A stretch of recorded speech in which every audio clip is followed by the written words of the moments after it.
হ্যাঁ ম্যাম, সোমা ম্যামকে আমার অনেক থ্যাংক ইউ। কারণ হচ্ছে মেয়ের অটিজম ছিল, তো অনেক কিছুর থেকে ওভারকাম করে এসেছি ম্যামের কাছে, আপনার কাছে। এই যে কদিন মানে খুবই অল্প দিন কাউন্সিলিং করেছি, তো মেয়ে যে আমার এত তাড়াতাড়ি সেই জায়গাটাকে মানে কভার করে আরো ভালো হবে আমি কোনোদিন ভাবিনি। যে একটা স্বাভাবিকভাবে আগে যেরকম গুছিয়ে কথা না বলতে পারা, পটি সিটিং এর সব সমস্যা, পড়ার সমস্যা, লেখার সমস্যা, সবকিছুই ছিল আর কি, যা যা হয় আর কি। এবং এনভায়রনমেন্ট মানে পরিবেশের সঙ্গে খাপ খাইয়ে না নেওয়া, কারোর সাথে খেলতে না যাওয়া, কথা না বলা, এইগুলোও ছিল। সেগুলো সব আর কি মানে সবকিছু আপনার জন্য হয়েছে, মানে অনেক অনেক মানে ধন্যবাদ। আর আপনি ভগবানের সমান, এইটুকু বলতে পারি। ভগবানের মতন আপনি, মানে আমার কাছে মানে ভগবানের দূত হয়ে আসার মতন। আমি আপনাকে পেয়েছিলাম বলে হয়তো আমি খুব চিন্তায় ছিলাম যে মেয়ে কেন হচ্ছে না, ওটা কেন হচ্ছে না, মানে ভীষণ চিন্তায় ছিলাম। ডাক্তার মানেই ভগবান, আমি এর আগেও বলেছি এখনো বলছি যে সত্যি আপনি ভগবান আমার মেয়েটাকে সুস্থ করেছেন, সুস্থ জীবনের পথে এগিয়ে নিয়ে যেতে অনেক অনেক সাহায্য করেছেন।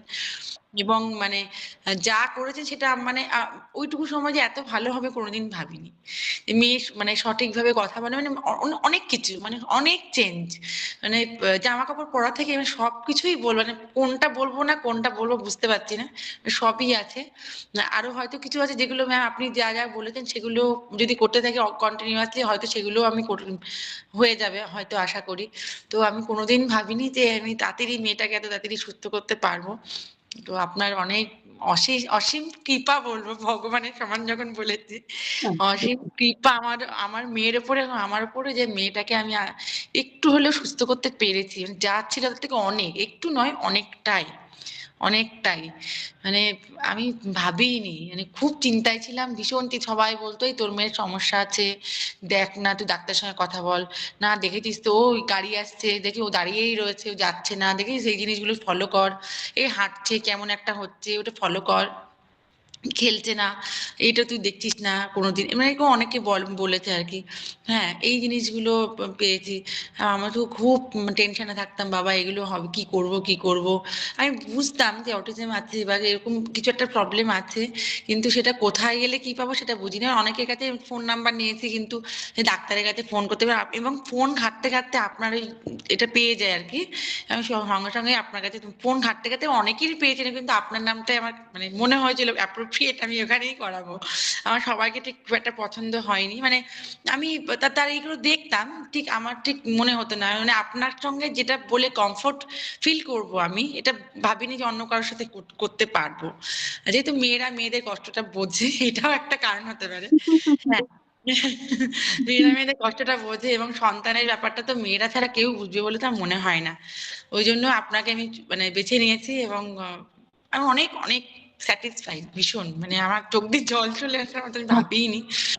তো আপনার অবশ্যই। অশেষ কৃপা, মানে আপনি ভগবান যেন আপনাকে অনেক ভালো রাখেন, আপনার জীবনের সব লক্ষ্যে পৌঁছাতে পারেন। সবাই ভালো থাকুন, সুস্থ হ্যাঁ। থাকুন। এবং আপনাদের অনেক সমস্যা সত্যি না, আমি ত্রিধাকে যে অবস্থায় প্রথম দিন দেখেছিলাম, হুম। সত্যি আমার নিজের প্রথমও খারাপ লেগেছিল যে এত ছোট বাচ্চা মেয়ের এত কিছু প্রবলেম, এবং যে প্রবলেমটা হচ্ছে মানে মারাত্মক জিনিস যেগুলো ছিল সেখান থেকে আজকে ও ইমপ্রুভ করেছে। এবং আপনাদেরও অবশ্যই সেই প্রচেষ্টা ছিল, যেরম ভাবে বলেছি আপনারাও মেনটেন করেছেন সেরম ভাবে। এবং ও আজকে সেই রকম ভাবে, এবং স্কুল থেকেও যে সবগুলো কমপ্লেন আসতো সেগুলো থেকে অনেকটা রিমুভ হয়েছেন। এবং আপনার যেহেতু একটা নিজের প্রফেশনের মধ্যে আছেন সেখান থেকে আপনি অনেকটা রিলিফ পেয়েছেন। এটা সত্যিই খুব বড় পাওয়া। এবং আপনারাও সুস্থ থাকুন, ভালো থাকুন। এটাই সবথেকে বড় একদম। মানে ব্যাপার। এবং থ্যাংক ইউ সো মাচ আপনাকে, যে আপনি ফিডব্যাক দেওয়ার জন্য এবং আপনি উপকৃত হয়েছেন। খুব ভালো লাগলো। ভালো থাকুন।